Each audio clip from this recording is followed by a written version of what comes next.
Depreciation के इस part में कल जो हमने टॉपिक डिस्कस किया था कि how to calculate depreciation on the basis of historical cost, scrap value and the estimated life of a specific asset. तो उसके बेस पर मैंने आपको एक फॉर्मूला बताया था कि how to calculate the depreciation. Depreciation का अमाउंट फाइंड आउट करने के लिए हमें क्या करना होता है, historical cost plus other expenses which you have expend to acquire that particular asset minus scrap value of that asset upon में number of year या estimated life of that asset। ये फॉर्मूला कल मैंने आपको बताया था जिसके बेस पर हमने क्या फाइंड आउट किया था, अमाउंट ऑफ डेप्रिसिएशन। क्योंकि स्ट्रेट लाइन मेथड में year after year depreciation amount same होता है, तो आप एक बार उसे फाइंड आउट कर ले और पर ईयर उसी को हमें बुक्स में शो करना होता है। ठीक है, अगर आपसे पूछा जाए कि रेट ऑफ डेप्रिसिएशन अगर इससे फाइंड आउट करना हो तो उसके लिए हमने क्या फॉर्मूला बताया था, उसके लिए फॉर्मूला था rate of depreciation is equal to depreciation upon cost of machine up into 100। तो इससे आप रेट को भी फाइंड आउट कर सकते हैं। जब रेट गिवन नहीं होता तो कुछ ना कुछ ये तीनों ही आइटम गिवन होंगे जिनके बेस पर हम डेप्रिसिएशन फाइंड आउट करेंगे, और अगर रेट गिवन है तो आपको फिर ऐसा कुछ करने की जरूरत नहीं है, आप सीधे एसेट की वैल्यू पर उसी परसेंटेज से डेप्रिसिएशन का कैलकुलेशन कर लेंगे। आगे के क्वेश्चंस में ऐसा ही हम करेंगे तो वो आप और ज्यादा अच्छे से समझ लेंगे। अभी क्वेश्चन नंबर सेकंड में मैंने आपको amount of depreciation find out करने के लिए कल कहा था और कुछ बच्चों ने फाइंड आउट करके मुझे बता भी दिया था। क्वेश्चन नंबर सेकंड फिर से देख लेते हैं क्योंकि इसमें मैं आज आपको अकाउंट प्रिपेयर करना भी बताऊंगी। डेप्रिसिएशन में मेनली इस टॉपिक में आपको जो मेन अकाउंट प्रिपेयर करने हैं वो है, पहला अकाउंट स्पेसिफिक एसेट अकाउंट, यानी एसेट, जो भी एसेट जिस पर आप डेप्रिसिएशन चार्ज कर रहे हैं उस एसेट का अकाउंट आपको बनाना है। दूसरा डेप्रिसिएशन अकाउंट बनाना है।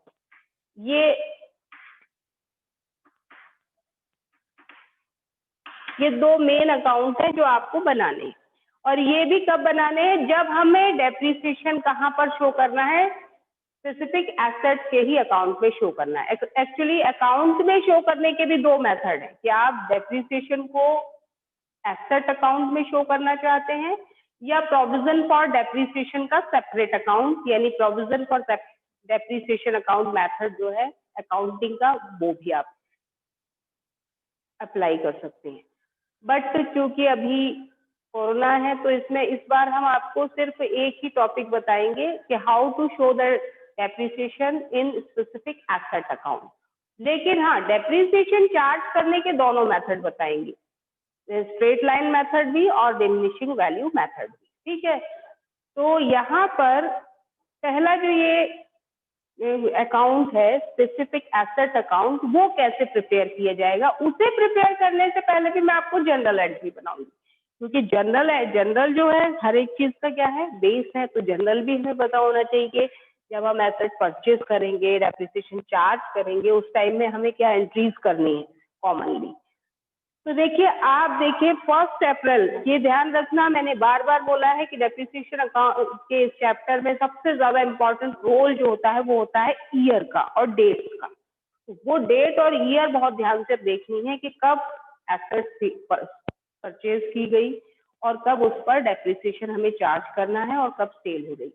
डेप्रिसिएशन हमेशा ईयर के एंड में चार्ज किया जाता है, ये ध्यान भी रखना है। किसी भी एसेट, फिक्स टेंजिबल एसेट पर हम डेप्रिसिएशन कब चार्ज करते हैं, end of the year, starting में नहीं करते। कोई भी मशीन, उसमें फॉल कब आता है, यूज करने के बाद, तो वो फॉल हम कब कैलकुलेट करते हैं, एंड ऑफ द ईयर। ठीक है, तो अब आप क्वेश्चन नंबर सेकंड को फिर से देखिए और इसमें मुझे ये बताएं कि अमाउंट ऑफ डेप्रिसिएशन आपने कितना फाइंड आउट किया था कल। क्वेश्चन था 40,000। 40,000। ठीक है बेटा। On 1st April 2016, X Limited purchased a machine costing rupees 4 lakh and spent 50,000 rupees on its installation. The estimated life of machine is 10 years. After which it is residual value और scrap value will be 50,000। तो इस base पर हमने क्या find out कर लिया था, amount of depreciation, क्योंकि हमें कॉस्ट भी गिवन है, इंस्टॉलेशन चार्जेस भी गिवन है, एस्टिमेटेड स्क्रैप वैल्यू और एस्टिमेटेड लाइफ ऑफ एसेट। तो वो फॉर्मूला अप्लाई करेंगे और amount of depreciation find out कर लिया। कितना आया था हमारा कल डेप्रिसिएशन अमाउंट? 40,000। आप ही लोगों ने क्या किया? 40,000। ठीक, इसके बाद क्या कह रहे हैं क्वेश्चन में, find the amount of annual depreciation. Find कर लिया, 40,000 पर ईयर डेप्रिसिएशन चार्ज करना है हमें। After that according to the fixed installment method and prepare machinery account for the first 3 years। आपको फर्स्ट यानी स्टार्टिंग के 3 इयर्स तक का मशीन अकाउंट बनाना है। ये मशीन, इसकी एस्टिमेटेड लाइफ 10 इयर्स है, तो आप 10 इयर्स तक का भी अकाउंट बना सकते हैं। बट अभी आपसे कितना बोला जा रहा है? जितना बोला जाए हमें उतने ही टाइम ड्यूरेशन का अकाउंट प्रिपेयर करना है। अगर मैं आपसे कहूं कि फर्स्ट ईयर में मशीन परचेज की गई कैश में, जनरल एंट्री क्या होगी? पहले जनरल एंट्री ही बताऊंगी। Machinery account debit to cash account. Format सबको याद है? Date, then particular, then LF,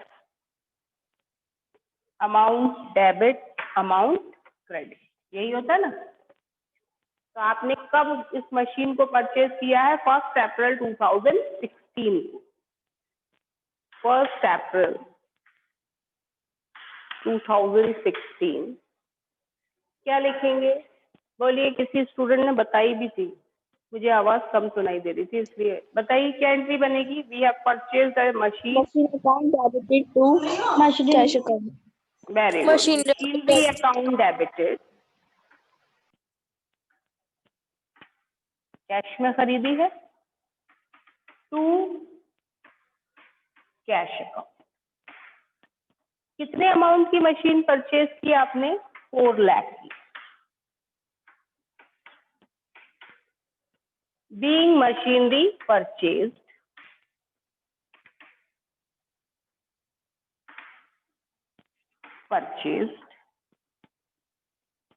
on cash, ये इसकी क्या हो जाएगी?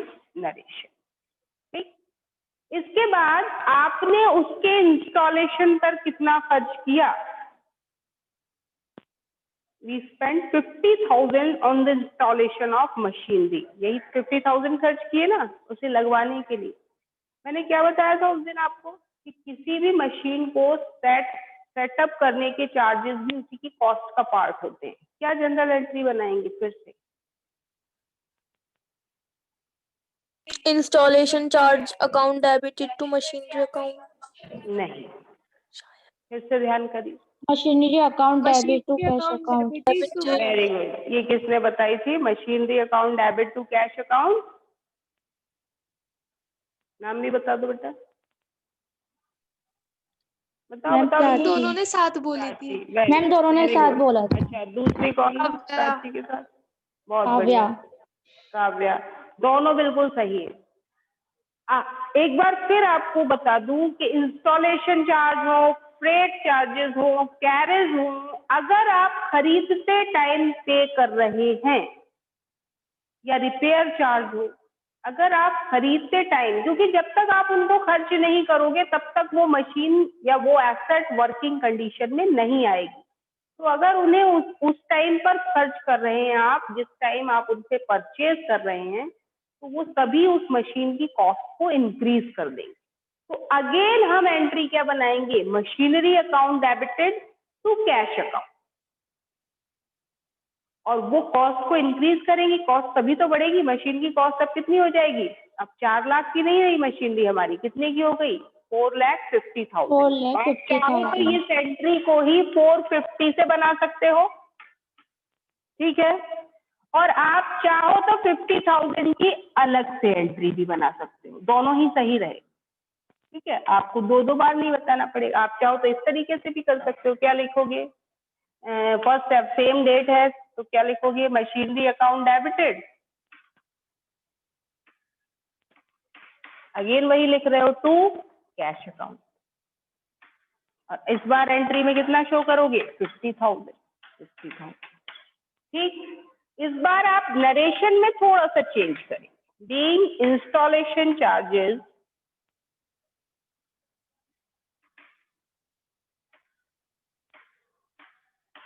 पेड।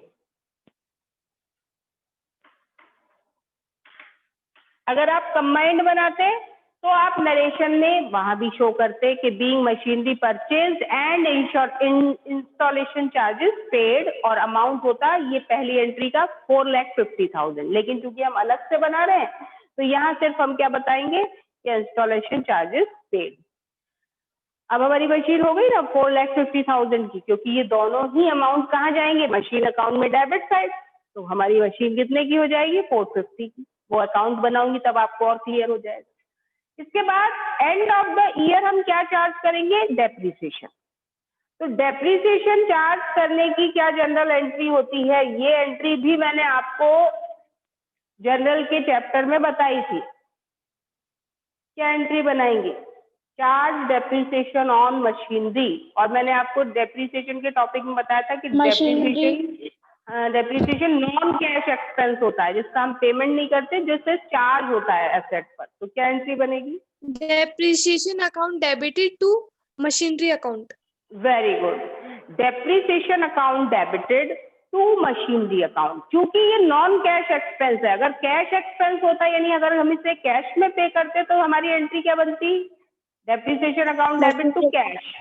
नहीं, मशीन का रोल नहीं है, expense account debit to cash, पैसा जा रहा है और किस नाम से जा रहा है, डेप्रिसिएशन के नाम से। लेकिन कैश में नहीं दिया जाता डेप्रिसिएशन, डेप्रिसिएशन को हमेशा हम किसी भी स्पेसिफिक एसेट पर चार्ज करते हैं, क्योंकि वो धीरे धीरे काम करने से कम हो रही है उसकी कैपेसिटी, इसलिए।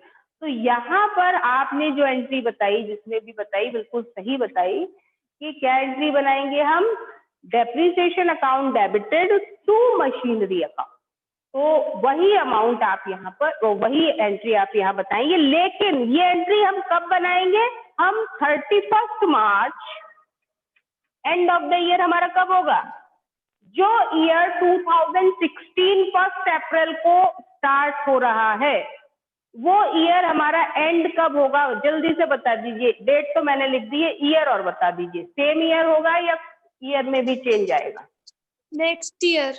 हाँ जी, क्योंकि हमारा अकाउंटिंग ईयर 2 ईयर्स में, 2 कैलेंडर ईयर्स में रन करता है, बताया था ना स्टार्टिंग में ही। तो यहाँ उसका मीनिंग आपको बहुत ध्यान से समझ में आएगा और यूज भी बहुत ध्यान से समझ में आएगा।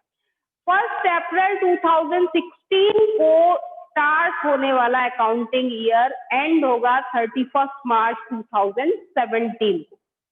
तो यहाँ आप ईयर को भी मेंशन करेंगे, 2017 लिखेंगे, और उस डेट में जब आप एंट्री बनाएंगे तो एंट्री क्या होगी, depreciation account debited to machinery account. और इसमें नरेशन देंगे being depreciation charge on machinery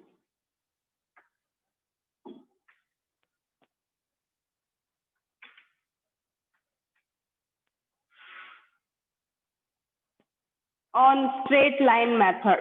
किस मेथड से चार्ज किया जा रहा है, स्ट्रेट लाइन। ये पूरा यहाँ पर जगह शायद दिख ना रहा हो, लेकिन ये लिखा हुआ है मैंने आपको,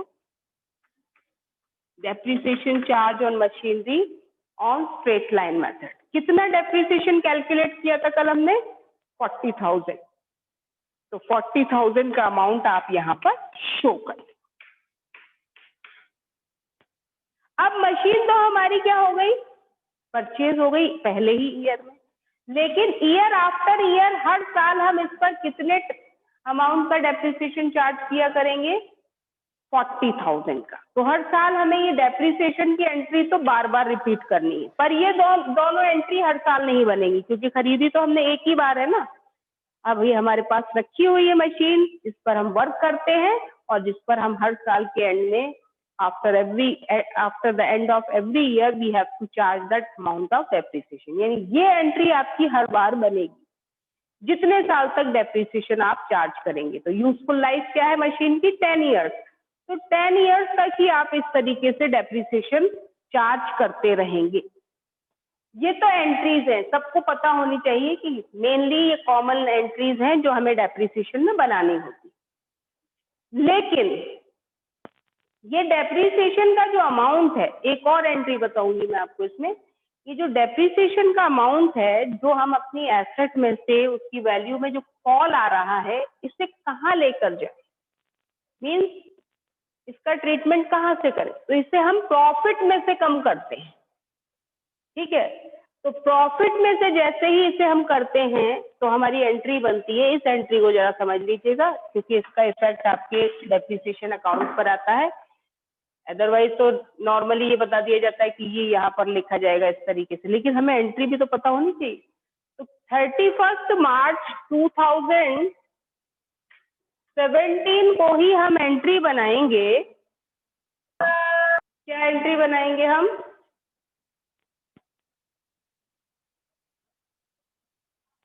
जैसे ही आप डेप्रिसिएशन को प्रॉफिट एंड लॉस अकाउंट में ट्रांसफर करेंगे, एंट्री बनेगी प्रॉफिट एंड लॉस अकाउंट,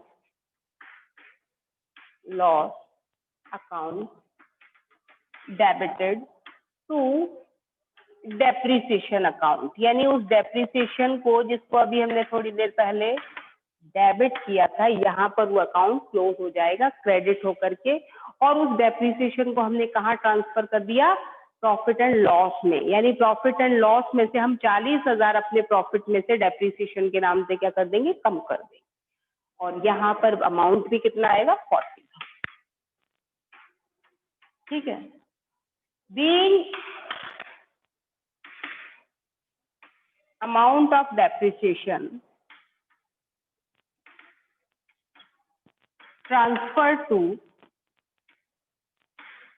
ये पूरा नहीं लिख रही, समझ लेना, to profit and loss. Profit and loss को शॉर्ट में P/L, P&L अकाउंट बोलते हैं। P&L अकाउंट, यहाँ पर भी जब हम लिखते हैं तो पूरा वर्ड नहीं लिखते प्रॉफिट एंड लॉस अकाउंट, हम यहाँ पर भी क्या लिखते हैं? P&L अकाउंट, शॉर्ट में फॉर्म में लिखते हैं। आप चाहो तो फुल फॉर्म में भी लिख सकते हैं, लेकिन मोस्ट ऑफ द टाइम हम इसको जो लैंग्वेज होती है वो P&L account debited to depreciation account, ये एंट्री बनाते हैं। ठीक है, तो इस तरीके से आप ये कॉमन जो एंट्रीज है वो कितनी बताई मैंने आपको? कॉमनली 4 एंट्री बनती है, किसी में तो 3 भी बनेगी। जहाँ इंस्टॉलेशन चार्ज नहीं होंगे तो वहां पर आपको सिर्फ मशीन परचेज करने की एंट्री बनानी पड़ेगी, देन डेप्रिसिएशन चार्ज करने की एंट्री बनानी पड़ेगी, उसके बाद उस डेप्रिसिएशन को P&L अकाउंट में ट्रांसफर करने की एंट्री बनानी पड़ेगी। ये तो हो गई जनरल एंट्री जो कि हमें पता होनी चाहिए। हो सकता है हर क्वेश्चन में आपसे जनरल एंट्री ना पूछी जाए, लेकिन अब हम बनाएंगे इसका लेजर। लेजर जो कि बोला गया है क्वेश्चन में, क्या कहा गया है कि 3 इयर्स के लिए हमें कौन सा अकाउंट प्रिपेयर करना है? Machinery account. तो वो आप देखिए, अब जनरल एंट्री सबके पास लिखी हुई है, सबने नोट डाउन कर ली थी या सबको याद रहेंगी? Hello, yes ma'am.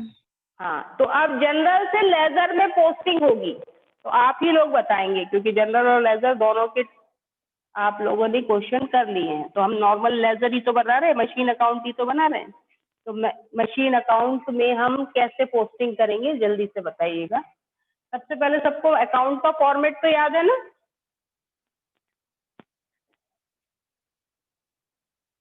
हम कौन सा अकाउंट बना रहे हैं? Machinery account. फॉर्मेट क्या होता है? फॉर्मेट के अकॉर्डिंग सबसे पहले कौन सा कॉलम होता है अकाउंट किसी भी लेजर में? Date, particular, JF, amount, debit amount, then again same repeat करेंगे, डेट, पर्टिकुलर, लिखने की जरूरत तो नहीं है, आप लोग लिख लेंगे सभी, टाइम आउट हो जाता है क्योंकि ये सारी चीजें लिखने में ज्यादा यस टाइम मैम। है। ठीक है, आप लोग फॉर्मेट में ये ध्यान रखना, फॉर्मेट में मैं लिखूं ना लिखूं, आप लोगों को जब भी कॉपी में या एग्जाम में जहां भी लिखेंगे पूरी चीजें आपको यहाँ मेंशन करनी पड़ेगी।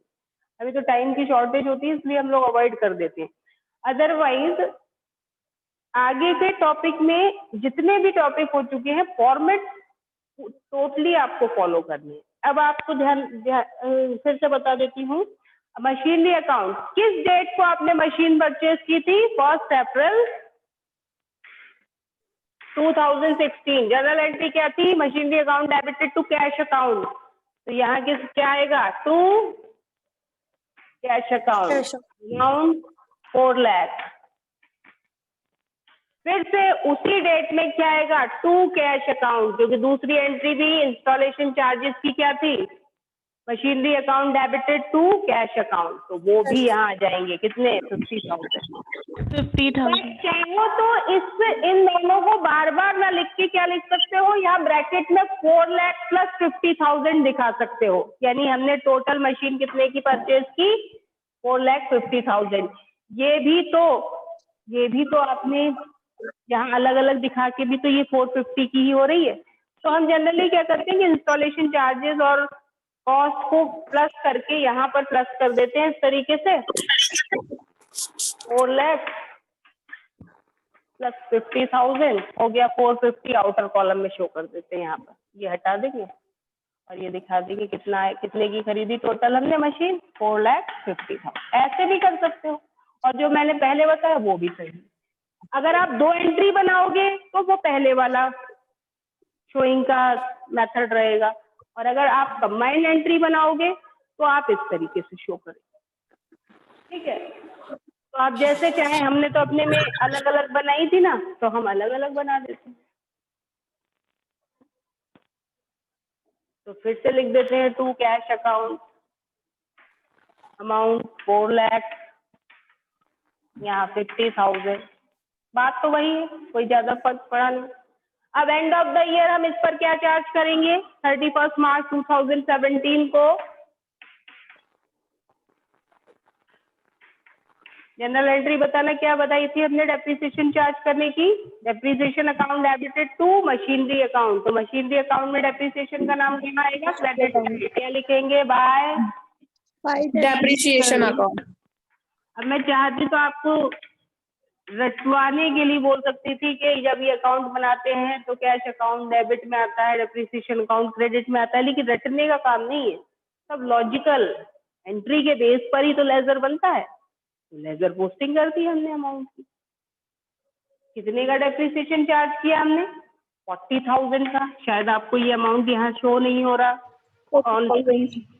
लेकिन हम डेप्रिसिएशन कितना दिखाएंगे? 40,000। अब हमें करना क्या है? जैसे हम अकाउंट की बैलेंसिंग हमेशा करते हैं, डेबिट और क्रेडिट का कंपैरिजन। डेबिट ज्यादा है तो क्रेडिट को माइनस कर देते हैं, और जो आता है उसे किस नाम से शो करते हैं? 31 मार्च को ही हम क्या दिखाएंगे? By balance CD. हाँ, नॉर्मल अकाउंट ही तो बन रहा है। अब इन सबका टोटल कितना है? 4,50,000। 50,000. और इसमें से 40,000 माइनस कर देंगे तो बैलेंस कितना आएगा? 4,10,000। 10,000. ठीक है, दोनों साइड इक्वल हो जाएंगे। 4,50,000 हो जाएगा। अब इस बैलेंस को कितने ईयर्स तक आपको अकाउंट बनाने को कहा जा रहा है? क्वेश्चन 3 ईयर्स तक। पहला ईयर कंप्लीट हो गया।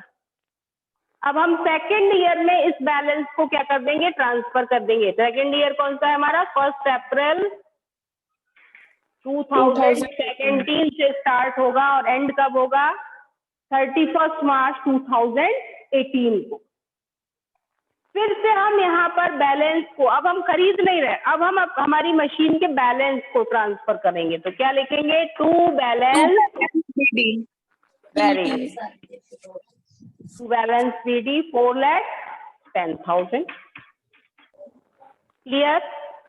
उसके बाद फिर इस पर हम इसी मशीन पर एंड ऑफ द ईयर यानी 31 मार्च 2018 को डेप्रिसिएशन चार्ज करेंगे। अगेन वही एंट्री बनेगी, मैंने कहा था ना, वो एंट्री आपको हर साल बनानी पड़ेगी चार्ज करने की। तो एंट्री क्या बनेगी? Machinery account depreciation account debited to machinery account. फिर से डेप्रिसिएशन का नाम कहाँ जाएगा? Credit side by depreciation account. कितना डेप्रिसिएशन? क्योंकि स्ट्रेट लाइन मेथड है तो अमाउंट ऑफ डेप्रिसिएशन भी क्या होगा? सेम होगा हर साल। वही होगा जो आपने फर्स्ट ईयर में कैलकुलेट कर लिया। कितना कैलकुलेट किया था? 40,000। 40,000. गुड। अब आप 3,10,000 में से क्या माइनस कर देंगे? 40,000। तो बताइए कितना है बैलेंस? बाय बैलेंस CD 4,10,000 में से कितना माइनस कर रहे हैं हम? 40,000। अब कैलकुलेशन जल्दी किया। 3,70,000। ठीक है। यहाँ जो मैं अमाउंट लिख रही हूँ वो ये बैलेंस के आगे 370 लिख रही हूँ, इसी को मैं BD करूंगी अभी। 370 यहाँ मैंने बैलेंस के आगे कितना शो किया है? 4,10,000। अब इसको 2 इयर्स का कंप्लीट हो गया ये।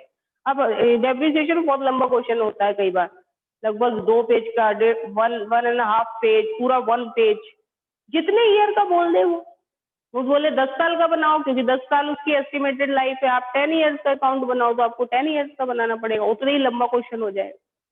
तो ठीक, अब आप थर्ड ईयर में, कौन सा ईयर है थर्ड ईयर हमारा? 1 अप्रैल 2018 से स्टार्ट होगा और एंड कब होगा? 31 मार्च 2019 को। इससे क्या लिखेंगे? To balance BD। Very good. Brought forward कर रहे हैं, अकाउंट रीओपन कर रहे हैं। कितना? 3,70,000। 70,000. अब फिर से 31 मार्च को आप क्या करेंगे? 2018 को bye depreciation account, amount 40,000, same year after year straight line method है, सेम रहेगा 40,000। देन फिर से हम क्या करेंगे? बाय बैलेंस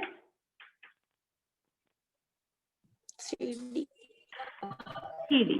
अब 40,000 माइनस करेंगे 370 में से, तो कितना बैलेंस निकल के आएगा? 3,30,000. Very good. टोटल हो जाएगा दोनों साइड 370 का, और आपका 3 इयर्स का ये अकाउंट बन करके तैयार हो। क्लियर हुआ? अगर वो कहें और 2 साल का बना दो, फिर क्या करोगे? इसको आगे और बढ़ा देंगे, फिर से बैलेंस BD कर देंगे, फिर 40,000 का डेप्रिसिएशन, फिर बैलेंस। इस तरीके से आप जितने ईयर्स का बताया जाए उतने ही ईयर्स का अकाउंट हो। आप ये जरूर ध्यान रखिए, क्योंकि जितना बड़ा क्वेश्चन, जितना टाइम ज्यादा बोलेंगे उतना ही लंबा क्वेश्चन होगा। तो टाइम का जरूर ध्यान रखिए कि हमसे कितने ईयर का अकाउंट बनाने के लिए कहा जा रहा है। अगर आप आंसर की तरफ नजर डालें तो आपको balance of machine account given है, देखिए कितना? 3,30,000 जो आ गया हमारा एंड ऑफ थर्ड ईयर। ठीक है, यहाँ पर दिख नहीं रहा आपको, शायद शो नहीं हो रहा, लेकिन ये मैंने जो बैलेंस CD लिखा है वो कितना है? 3,30,000। ठीक है, कल से मैं ऊपर से अकाउंट बनाना शुरू कर दूंगी, जिससे तुम लोगों को पूरा दिखे, और थोड़ा इधर से कम कर दूंगी, क्योंकि हमारे क्वेश्चन इतने बड़े होते हैं कि ब्लैक बोर्ड पर आपको ऑन स्क्रीन पूरा नहीं दिख रहा होगा। इस तरीके से आप ये सारे क्वेश्चन में मशीनरी अकाउंट बनाते हैं। आप चाहें तो इस क्वेश्चन में कौन सा अकाउंट बना सकते हैं? डेप्रिसिएशन अकाउंट भी। तो वो डेप्रिसिएशन अकाउंट कैसे बनता है वो मैं आपको कल बताऊंगी, क्योंकि आपका आज का टाइम हो चुका है, नेक्स्ट क्लास की होती है इसके बाद, तो आप वो डिस्कस करेंगे हम डिटेल में कल। इसी क्वेश्चन में बता दूंगी मैं आपको, चाहे बेशक इसमें नहीं बोला गया डेप्रिसिएशन अकाउंट बनाने के लिए, but I will explain the depreciation account in this question only. आप चाहे तो क्वेश्चन नंबर 4 कर सकते हैं, 5 कर सकते हैं, लेकिन वो 2, 3, 4 मशीनरीज का अकाउंट है, तो अभी आपकी हैबिट नहीं है, तो आप क्वेश्चन नंबर कौन सा करें मैं बता दूंगी आपको। अभी फिलहाल होमवर्क में 1 दिन ही दे रही हूँ मैं आपको, कोई बात नहीं, अभी 1-2 क्वेश्चन और करेंगे हम प्रैक्टिस में, उसके बाद में होमवर्क में आपको दूंगी। बहुत ही इंटरेस्टिंग टॉपिक है ये, तो आप लोग जितनी प्रैक्टिस करेंगे, कैलकुलेशन जितना अच्छा इंटरेस्टिंग लगेगा आपको इसमें करने में, और अच्छा भी लगेगा चैप्टर आपको, क्योंकि ये अकाउंटेंसी का बहुत इंटरेस्टिंग चैप्टर